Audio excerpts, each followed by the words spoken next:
Welcome to the Immigrant's Path, showcasing the successes, challenges, and the many paths to America.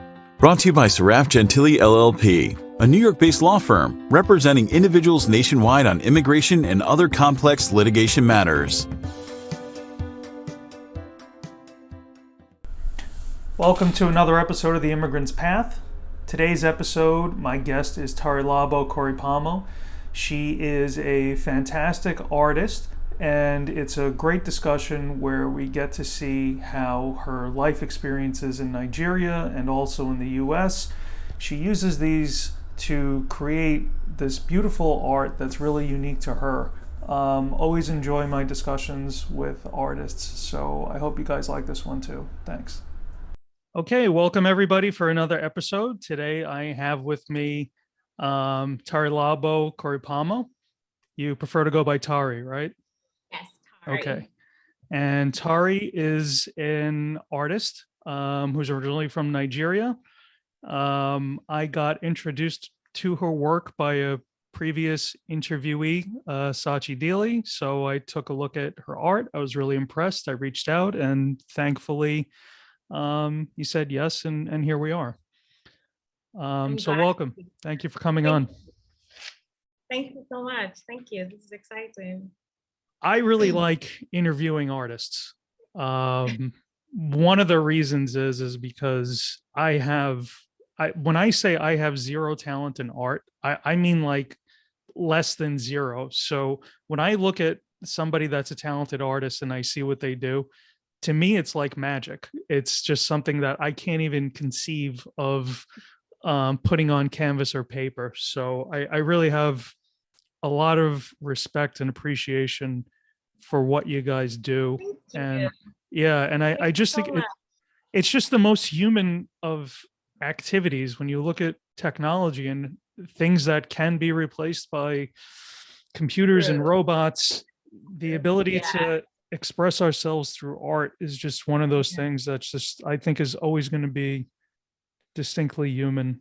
And I agree. I absolutely agree. Yeah. No, it's an interesting thing because, like, for me, it really just started out as just a hobby, you know. Right. Like, it's not something that I took seriously, honestly. I mean, I've always been into the arts. I actually minored in art, and I majored in theater. And I always knew that I had this talent, but I really just never took it seriously, you know, until I guess 2019 when I had to move back to Nigeria. So yeah, it's mind curing, you know, because sometimes you have images in your mind and you can't really describe it to other people, or you see a moment, you see a moment shared between two people, and it's really hard to describe that moment. But if you put it down, you know, paper or canvas or your iPad, whatever it is, then it makes sense, you know, and other people can see it, and it's communicating without words. And I think that that's like very powerful. And it communicates at a really basic level. There's the ability to cross cultures with art that I think doesn't exist anywhere else except maybe food. But that in a way, it's an art itself. That's true. And the other thing I really, and we'll get to this later in the interview, but the other thing I really appreciate about it is I'm a lawyer, and a lot of obviously what we do as lawyers is advocacy. But we advocate largely with logic, but logic has its limits. There are things that people want to express or have in their head that logic can't reach, but art is a way to get beyond logic. You know, it could inspire people, and it could change people's minds in a way that just a simple legal argument can't. You know, the example I always think of my head with that is Guernica. I hope I'm pronouncing that right. You know, the major mural on the Spanish Civil War that Picasso did, and it just had such a huge impact on people's perceptions of that war and what was going on at the time. But people were talking about it constantly, the war, but it didn't register home for people that weren't in Spain the way Yeah. that painting did. So, but Right. well, anyway, so where are you originally from? Where were you born? I was born in Nigeria. I was born the southern part of Nigeria, River State, Port Harcourt. Yeah, and I think when I lost my father, this was like when I was like 2 or something. Mhm. Then to we moved to the west, which is Lagos, and that's Mhm. where I spent my single digit years before Mhm. moving up north, like central north, and that's where I am now, which is the capital of Nigeria, Abuja. Mhm. Um, and I finished up my elementary here and secondary school here before um, going to the US for college. Yeah, that's how I got to the US. Why'd you decide to go to the US for college? Well, my I guess everyone in my family went to the US. Mhm. My mom, she she did her PhD in North Carolina, Mhm. Chapel Hill, All right. I think Chapel Hill. And my father was also in New York. He lived in the US before he passed away. And yeah, I guess it was like a no-brainer. I think it was just something that, I mean, everyone in my family kind of did. My older sister was in the US, and she actually still is in the US, and she was in the US for college, and it just felt like the sort of natural decision to make, and Did yeah. you before college, did you visit the US prior to that on trips? Yeah. Well, once I think when I took my sister, when we took our older sister to drop her off in college. Yeah, I think that was I think like 2011, I Mhm. think, or 2010 thereabout. But prior to that, we had just like traveled to different parts. I think we had like I had spent like a summer in Europe with Sabia and uh, England, I Mhm. believe, and Turkey and stuff like that. But I only spent a short amount of time in the US, but I loved it, and Mhm. I was like, this is where I need to be, kind of moment, because I What feel like every other place I went, I visited, it just never really clicked mhm. until I went to the US, for sure, for sure. I mean, what were your before you moved here? I guess this was colored by your family's experiences in the US, but what were your impressions of the US? What were you expecting it would be like when you decided to move here to go to school? Oh God, um, taking me back. I guess I wasn't expecting to. I wasn't expecting people to be ignorant of other people's experience Mhm. or cultures. I wasn't expecting America of all places to be as ignorant.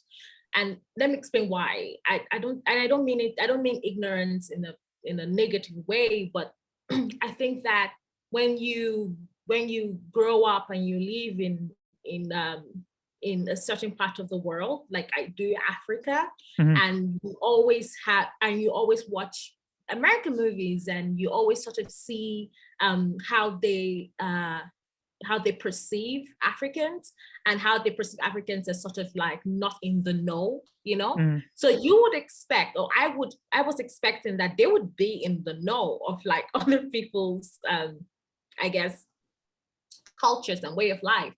And when I got to the US, it was really a shock to me that I constantly got asked questions like, oh my God, you speak English. Your English is so good.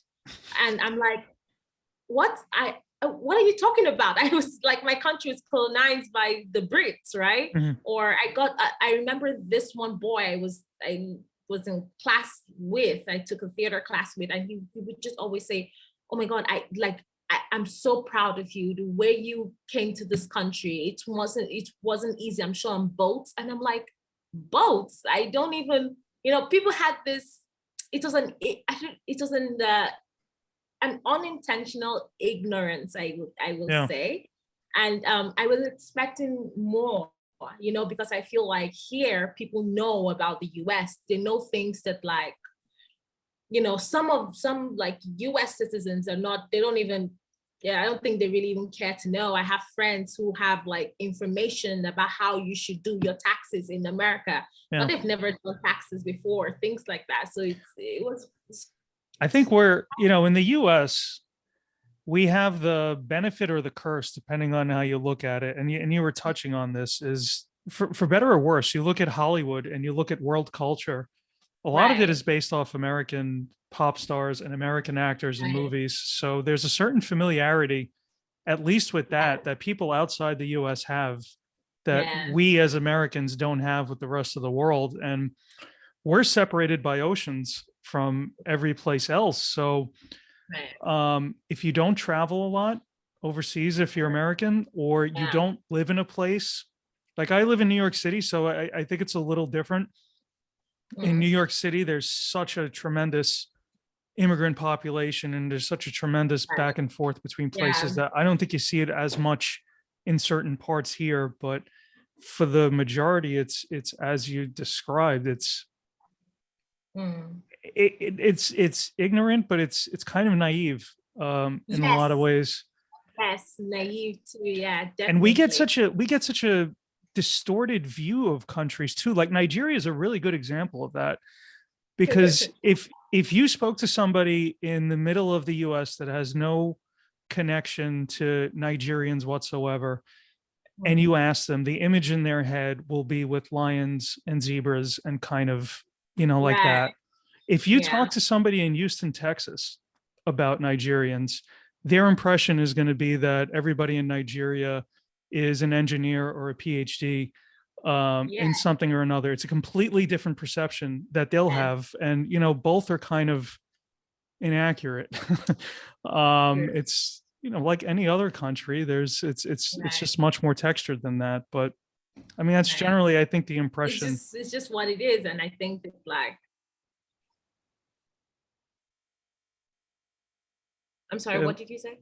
No, you were talking. And you stopped. No, no, I mean, I absolutely agree. I just think that, it's a mixing pot of different personalities and different Right. interests. And, and that's, I don't believe in stereotypes, like, and I guess even when I came to America, the idea of stereotypes prior to that was quite new to me, like, we have a station in Nigeria that would play country music. I remember when I was in secondary school, I used to listen to it at night. It's just like I went to a boarding school, so radios were kind of country bands, but I would take this radio and I would listen because I just wanted to listen to country music on this station. And when I went to the US, my first college roommate was asking me what kind of music I was interested in. And I was like, oh, I love country music. And she was like, she laughed so hard and she could not believe it. And, she was just like, Black people don't like country music. But it's interesting because she didn't even say Black people as to say African Americans, Right. or it was Black people in general, like Black people across the world. Yes. And I found that very funny. Like, I found it very funny. It's like, no, I tried explaining to her, but it's just what it is. Like, everyone has everyone's personality is different, it's not based on the color of your skin, Yeah. or your culture group or whatever. It's just what it is. Everybody is individualistic like that. Mhm. It's a very beautiful thing. So yeah. What were you pleasantly surprised by when you moved here?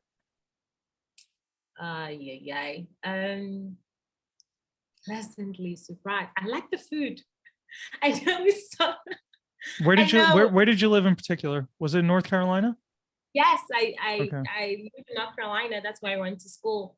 I love the food. I remember when I was in Nigeria before I went to the US for college, and I would talk to my sister, my older sister, because she was in the US, Hmm. and you know, she'd always complain about food. She's like, she hates it here. You know, she would always tell me that when like my mom was visiting her, I should tell my mom to like pack all of, you know, the Nigerian ingredients so she can cook. Hmm. But surprisingly, when I went there and I really ate food, I really liked it, and I up till now I miss it so much because I don't like spice in my food. Yeah. I love like mac and cheese. I love mashed potatoes. I don't Yeah. know. It makes sense to me, but I know that like other people definitely find me like weird. So but yeah, I'll say the food. The food was quite good. Yeah. And if you had a chance to travel around the US, were there any particular places that you liked that were favorites? Oh, you know, I after college I worked with a theater company in Florida, and I it was a little town called St. Petersburg, and I really loved it. I went to New York. I found New York a bit overwhelming because of like there were a lot of people all the time. Yeah. But and like Washington was quite good. But I feel like for me, I guess I would say like Florida. I really loved my experience there. It Hmm. was a very, I mean, and it's not just because it was warm actually, because I kind of like the cold, but it's just sort of, I guess the people, you know, people were quite warm, and yeah, I loved it there and They have loved the really, experience. really nice beaches in St. Petersburg too. The Oh, absolutely. water's very warm. Yes, The yes, sand is very fine. yes. It's a nice Yeah, spot. I lived like I could walk to the beach if I wanted to in St. Petersburg. So that was really cool. And I made a lot of wonderful friends there. So Did yeah. you get to see the Salvador Dali Museum while you were there? No, I did No. not. I did not. I was Next time. working a lot. Yeah, Yeah. next time, hopefully. I was working a lot, but I couldn't. I never been there either. I was going to ask you how it was, but No, I couldn't. I couldn't. I was working, like, you know, theater just takes yeah. a lot of time. So Mhm. yeah, it's sad. But yeah, I got to see the beaches, so that was fun. Yeah. Well, all right. Enough of Salvador Dali. Tell us about your art. Um, Whew. how would you describe the art that you produce? Like, what are the themes that you explore? Ah, um, I think it's like always evolving, just depending on I guess where I'm at, skill level, and also like mentally. Hmm. Um, I think I really started out like abstract fun, I guess, and um, but now I guess it's more focused on reclaiming Black women's sexuality. Hmm. I think that my work is I think I like to do portraits of Black women, whether it's central or about friendship or about sexuality or about relationship. For me, those are the things I love to explore in my work. And I like to just capture a moment, you know, just like a moment um, in the person's life. I kind of see it like, you know, when you take pictures of people and they're not aware of, you know, of that you're taking the picture, but right before you take it, they look at the camera kind of thing. Hmm. That's what I try to capture, yes, in my work. Just a moment of a Black woman's life or Black women talking or whatever it is. So whatever it may be, that's like something I enjoy capturing because, you know, I'm a Black woman and I have my friends are Black too. And yeah, I miss my friends and I miss how we talk and I miss the things that we talk about, but also being in Nigeria also, it's not just about the Black women I guess I'm used to. I look at the Black women that are not as privileged, right? That have to, that, you know, I'm doing a painting right now, or I did a painting actually about a woman who is a housemaid, and how sad she is, I guess. And it's just things like that. I just want to create art that tells a diverse story, not one that's overly sexualized or you know, or kind of caricatures of of the beauty that Black women are. Because sometimes I look at some kinds of paintings which are beautiful, but I see the painting depicts Black women as overly sexualized, or their features are overly big and overly just done, you know, and you don't get to appreciate them as just characters, you know, as just people, you know, people who are just, I don't know, normal. You know, you see all this, I guess I think you see all these paintings, you know, like the painting right behind you, and how normal these white women look, and how beautiful they are portrayed, and you don't get to see a lot of that with Black paintings, you know. And I don't know, I kind of want to capture that. I kind of want to capture the beauty. So when you're well, let me ask you this. That description that you just gave is very thorough. My question is, I guess, is do you have that description based off, like, you look at like kind of the body of work that you've already produced, and then you say, you know, this is the theme I'm seeing in myself of what I'm painting? Or do you have that theme kind of in mind when you sit down to a new painting and say, how can I express this theme? Did that make sense? Yes, no, Like, what absolutely. comes first? The art comes first, or the theme comes first? Like, which leads? I think the art comes first, because it's like, when I start doing a painting, I never know what it's going to end up being. I have an image in my head, but I don't have the expression. You know, I have. It's like when it's like in theater, when the directors block you, but at the end of the day, you have to be the one as an actor acting the parts, right? But the directors just say, oh, you go stage left and you stay stage right and stuff like that. But at the end of the day, it's you that give the expression. It's like that, where it's like, I have the art in my mind, right? And there's always a temptation, because I feel like for a lot of artists, there's always a temptation to overly do a certain feature, especially with Black women, because they want it to seem more abstract or more artistic of some sort, and they overplay, and they make the woman feel a lot like a mockery of herself, right? And I think for me, when I draw, I'm always thinking how to make the woman feel beautiful. Even if it's in an abstract form, I always want her to feel beautiful, you know, and feel alive somewhat, right? So yeah, I think for me, it's the art that comes first before, you know. And then I said drawing, and I said saying like, oh, okay, I never, like, I can elongate the necks of this character because I want to tell a story, but that does not necessarily mean that her features won't be appealing, or you know, I don't want it to seem as though you're looking at something that's disfigured. You know, I want you to still see the beauty in the features when you look at the work. Yeah. Do you have any influences on your art that are just like top of mind to you, that people that you've looked at that have kind of come before you and like you draw inspiration from? You know, I wish, and I really wish, I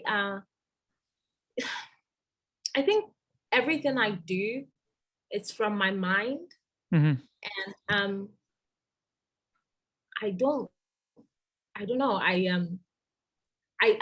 have people that I follow, and they're more like abstract, Mhm. more they don't do the people I follow on Instagram, especially, they don't do a lot of uh human figures the Mhm. way that I do. And I feel like that's the kind of art that I like to see in my mind. But when I go down to paint, I can only do, not only, but for some reason, I just want to take all that abstract and put it in human form. I don't know if that makes sense. So I don't know. I can't really say that there are any artists that stand out to me, because and again, um, I just started exploring my technique, what I Mhm. can do in the past like 2 years. So I'm still learning, I'm still growing, and yeah, I mean, we'll see, but I don't know. I can't really say right now. I'm sorry. Do you have the viewer in mind when you're putting together a painting? Kind of, I mean, because like I think of some stuff that I look at, right? And just, I come through my own cultural lens. I'm an American, grew up in New York, and there are some things that I look at that are abstract. And even though it could be somebody from a completely different culture, Can I you repeat that? yeah, I said,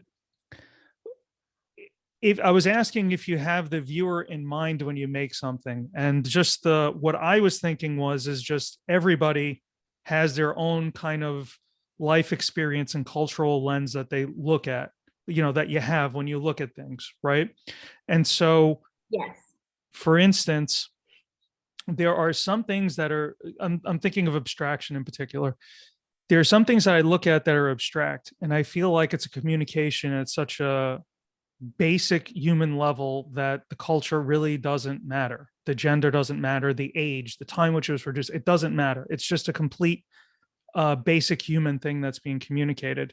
And then there are other things I look at that, if it's from a culture I'm not particularly familiar with, that I don't have a lot of interaction with, there'll be things in there, for instance, that to me seem like they're symbolic of something.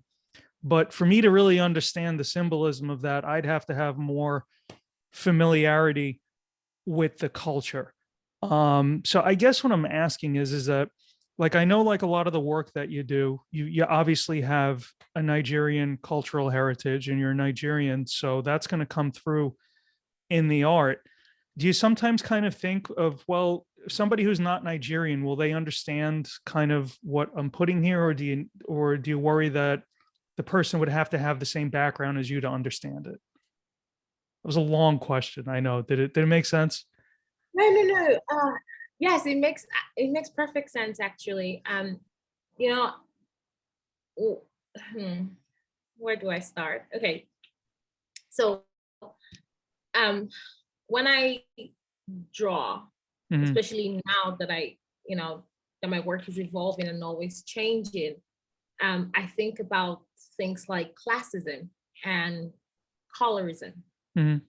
And I don't know if, well, uh, if you look at my work, or I show you my work, it really starts out with the human figures being a big brown skin, and and not as deep as my latest work. Hmm. And that's an intentional choice, because I find that colorism is something that is either you know about it or you don't, Hmm. and I don't know if you do, but colorism is basically the lighter shade of black being better than the darker shade of black. Hmm. And I noticed that when I was drawing, I was just focusing on the lighter shade of black, Hmm. but it wasn't capturing what the things I wanted it to capture, which was classism and colorism. Mhm. You know, I have this one particular work that I've done, and it's just always sticks in my mind. And it's about this. I mentioned this earlier about this maid who's calling the village, calling home, and she's unhappy. And when I first did it, it didn't have a name, so I was like, I don't know if this would come across to people who they're not from Nigeria, they don't know about the house girl slavery problem we have in Nigeria, but I want them to still feel something, right? I want them to still feel something, evoke something when they look at it. And I started to really focus on the eyes of these characters. And if you look through my work and you focus on the eyes, it tells a story, and you connect to it the best way you feel as though you can, you know? And I think that without a name to some of my work, if you're someone who's aware of social injustice or social issues, not social issues that includes the white man and the black man kind of thing. No, just social issues that has affected the identity of Black women.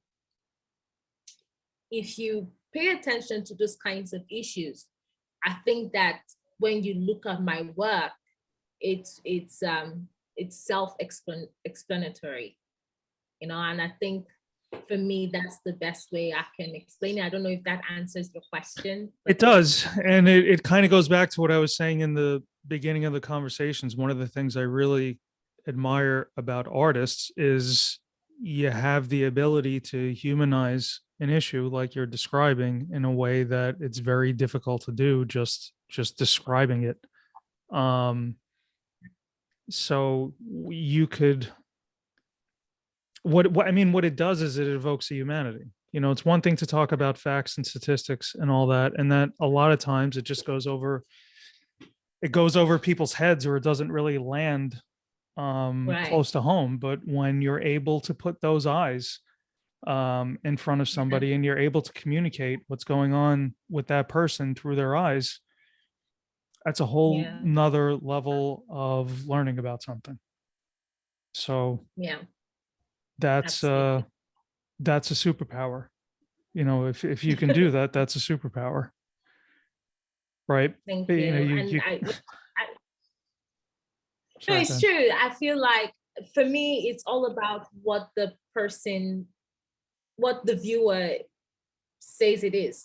Right. I can say when I'm doing the art, this is what I think it is, and I can even give it a name that supports what I think it is. But someone else will look at that same work, look at that same eyes, and they would see something different. Yeah. And I can't argue with that. So yeah. Well, that's the other great thing. It's a tool to see yourself in, right? Right. Exactly. It's really what it is, especially the more abstract you get. I kind of remember, you're familiar with Jackson Pollock? No, I'm not. So he's the guy, he's famous for doing paintings where it's just like these kind of swirls of paint on a canvas, and it kind of looks like a mess when you first look at it. It just looks like somebody made a bunch of circles and swirls, dripping paint on a canvas. Yeah. And sometimes most of my life when I've looked at his paintings, I just think this is just a swirl of paint. It's just nothing else. It's just a mess. But then there's other times that I'm looking at it and I'll see in the swirls, I'll see a creative mind that's like flowing well. There's all these things Yeah. going on, and the shapes make sense in some way. And then other times I look at his paintings and I see a creative mind that's frustrated in some way. The swirls aren't going the way they're supposed to go. I'm sure it has absolutely nothing to do with him. It has everything to do with me and what I'm thinking at the moment. Absolutely. Um, Yeah. I have to but check that. that's I have to check that out. I have to check that out, because that's the kind of art I love. I gravitate towards, even though that's not the kind of work that I yeah. do, but I love work like so abstract, and it's just open for all kinds of meaning and all kinds of interpretation, and I Yeah. love that. Yeah, Love that. I could, when we get off, I could send you the exact paintings that I have in mind that I'm thinking of with that. Yeah, no. I noticed, and whenever I do an interview, I've spent a lot of time looking at your work. I've spent a lot of time kind of looking at your footprint, at least they exist online, and I could see more than just talking about these issues that you're painting about with um how do I say it? With issues with women in Nigeria around sexual abuse, in particular. Yeah. I see that you actually support some of these causes financially through your work. Yeah. Can you Yes. describe a bit the causes that you're supporting with your work, and I guess why you chose them? Uh, um, I went to an all girls secondary school, Mm-hmm. and I have a lot of female friends. And one thing I can tell you now is the female friends I have in Nigeria and the female friends I have in America, uh, we understand that sexual abuse is something that is that primarily affects women. However, with my friends, I can say that in like 10 of us, 6 of us have experienced sexual abuse. Wow. I can't say that about my friends in the US, Mm-hmm. even though we all understand the issue. And the sexual abuse that we experience in Nigeria is disgusting, because it starts from an early age for Mm-hmm. some of us. And it's a very heartbreaking situation, because a lot of people don't talk about it. And the ones who do, they are their own therapists. Mm-hmm. And they have to get through it. And it is something that they believe is normal, because because too many people around them also have experienced it. So there's no shock, I guess, to the experience that they have. They see the experience as, I guess, something to learn from, but never to blame on. Mm-hmm. They never blame the man. It's just something that they believe is an experience, and they should have known better, and they move on. So when I started my art, and I was looking, and I started to notice that my work was leading towards telling a story that involves women, I was like, okay, I want to build and give back. Long term, I would definitely like to start a foundation that provides psychological support and financial support for women who have experienced sexual abuse, financial abuse, emotional abuse. But for right now, the little that I can do is to support people I know that have experienced sexual abuse, right? And these are not things that are easy for a lot of women to talk about. And so privately, whenever I can, whenever I make a sale, I will give 10% to someone I know. We started something about, we really want next year going forward to start giving back officially to a charity, which actually advocates for against child sexual abuse. And that is something that's also very dominant in this country. A lot of people have experienced sexual abuse before they are 10. And that's unacceptable. And these are things that are very passionate to me, because you experience certain things, yes, but then, and you think it's horrible, and you wish for not even your worst enemy to experience those things.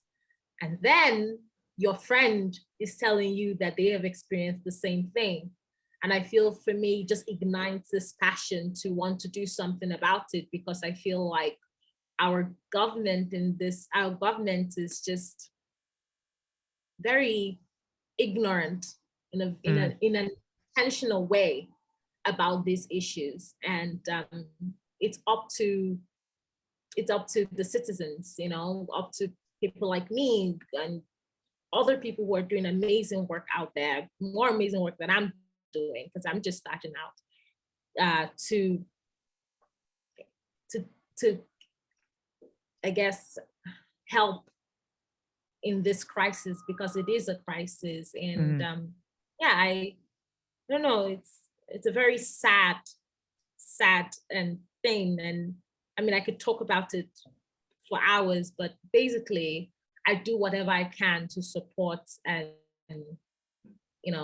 children and women who have experienced sexual abuse. And it's just a way to give back. And I feel like in the US, maybe $50 is not a lot for people, but here $50 can do a lot. $50 can buy groceries for 2 months, 3 months, wow. Depending where you are. And and just whatever I make and I keep aside, and I say, okay, at the end of this month or at the end of the year, I'm going to give back, and whoever I give to, there's so much gratitude, because yes, it's not about money, and money can solve everybody's problems, but it's an extension of, I hear you, I see you, I'm here for you. What can I do to help? So I guess that's what it is for me. And it's very consistent. It's very consistent with the themes of your art, at least as you've described some of it.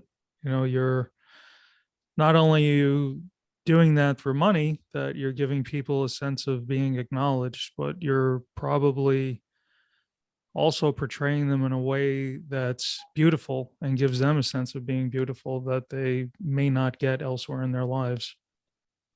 Yeah. So that's great. Thank you. This next question, I realize it's kind of almost unanswerable just from the question, but what's something that we can learn about you by viewing your art that maybe we wouldn't be able to learn through talking to you? You see the internal contradiction with the question, right? Yeah, no, absolutely, because you're talking to me and people are going to be listening to this too. But I guess, I don't know.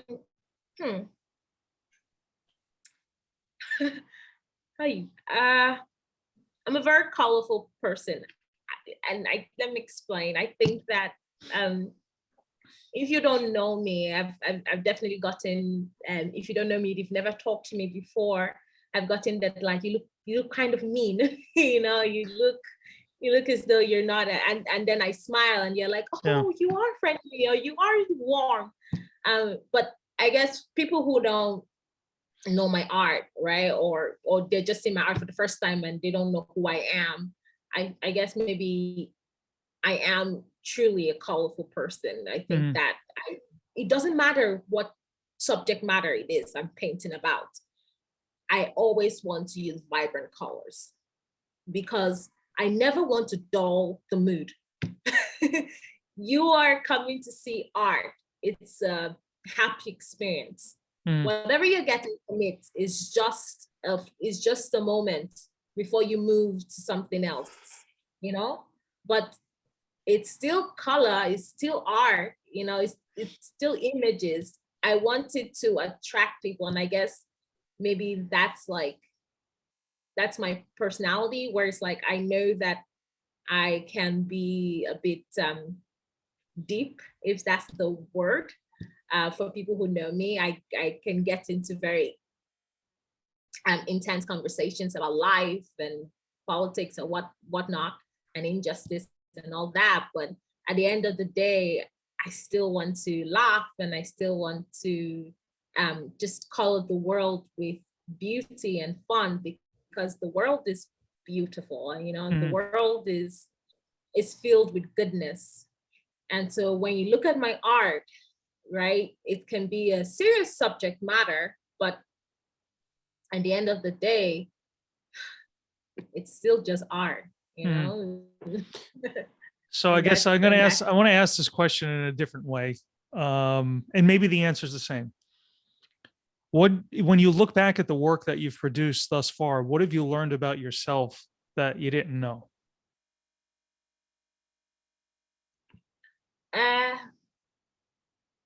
I guess maybe I could capture the human body of the female anatomy. I think, you know, because when I was in secondary school, I remember this art teacher I had. I remember doing a figure, and I remember the art teacher I have said, he was like, you know, if you're consistent with the way you draw the human anatomy, you'll be very good.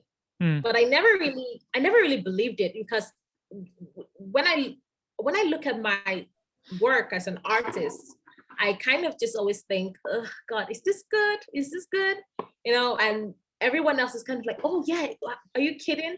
But I'm never really sure. I don't know why it happens with my art. I think with anything else, I'm kind of confident, like, yes, I've done this. This is good. I'm moving on. But with my art, it's just so, I don't know if this is good. I don't know if this is, you know, if this is the best thing I've done or yet or whatever. But I think that, like, human, you know, when I draw the human body, I guess it just makes sense to me now, because I just never thought that I'd be good at it. You know, I just never thought that, like, that I could capture a curve or, you know, the chest, the way that I capture it now, or the woman's face or features or something like that. I just never thought that it was possible, but I guess it is. I don't know if that answers your question. I mean, it's one of the things that stands out as being really striking about what you do. If you look through kind of a lot of the paintings, at least that you've put online, it's, I mean, it definitely stands out as a strength. Thank you. You're the first artist I'm speaking to that's putting out art as an NFT. So Yes. how is that going so far? That's really kind of a new frontier for artists.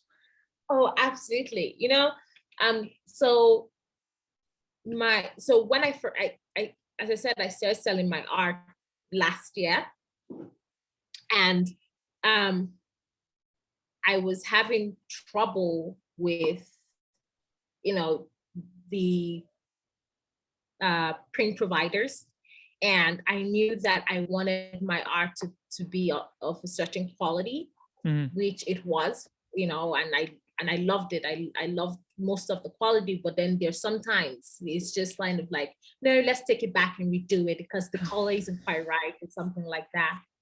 When I discovered NFTs, it was just before it blew up. I was very, very, very opportune to discover it quite early. So I really, most of my work, I don't even sell as print anymore, except the clients request for certain prints, which hasn't happened yet. But I've transferred a lot of my work as NFTs. So I have my majority of my work on foundation.app. Not majority, but some of my work on foundation.app. And you can request a lot of my work via email or my site or Instagram DM. I'm always online because I'm always marketing and working.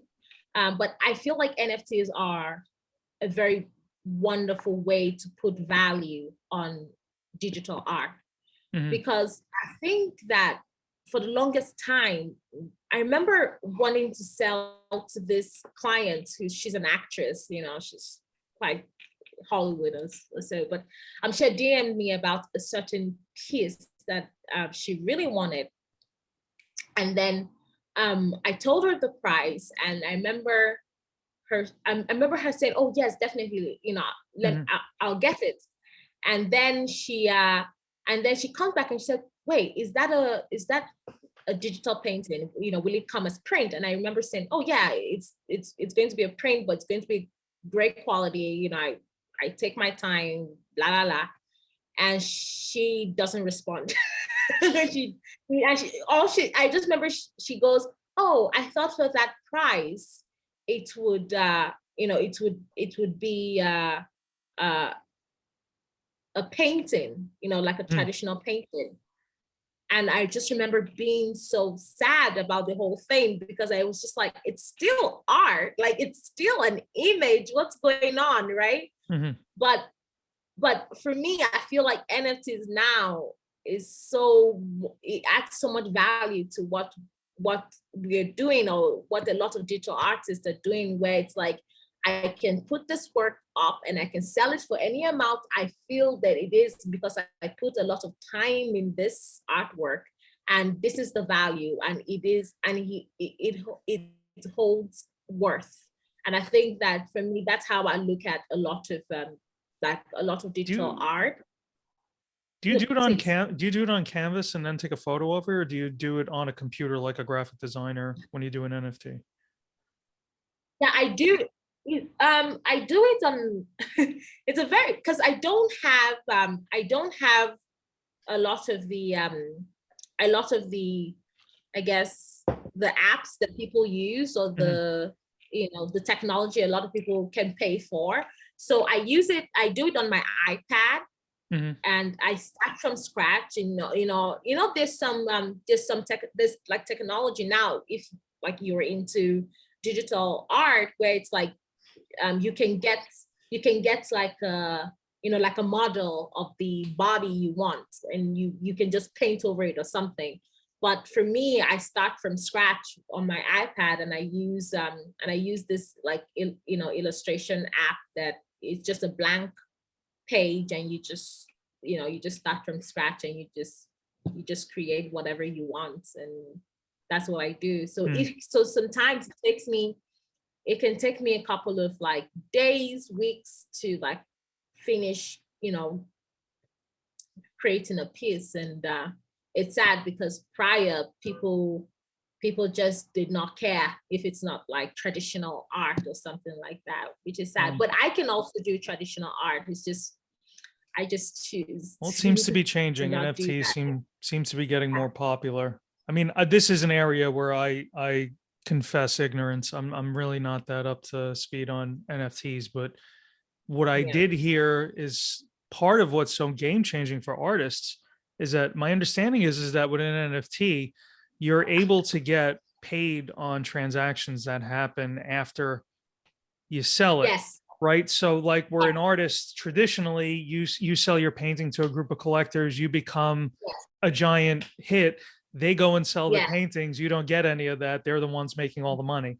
Whereas with an NFT, as it changes hands, the creator is still getting a piece of the transaction. So you get to benefit from the increase in the value of your art. Right. Right. Yes, so, definitely.